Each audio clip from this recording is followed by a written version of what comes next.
ہاں جی، یہ واؤ کے اوپر یہ جو دالما بنی ہوئی ہے اس کو جزم کہتے ہیں، ٹھیک ہے؟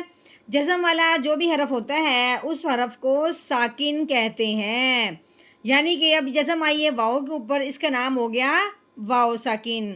اب اسی طرح یہ جزم آئی ہے یا کے اوپر، تو اس کا نام ہو گیا یا ساکن۔ جس کے اوپر بھی جزم آئے گی اس کو ساکن ہی کہیں گے، اور ہر ساکن حرف جو ہوتا ہے وہ پچھلے والے کو اپنے ساتھ ملا لیتا ہے۔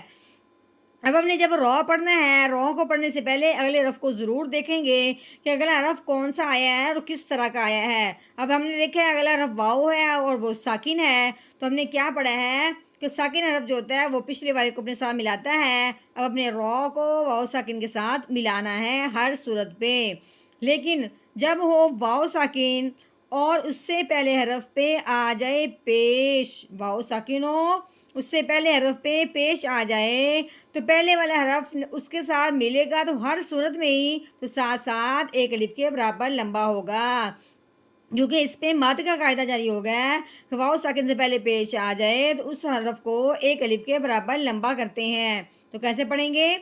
رو واؤ پیش رو کافارو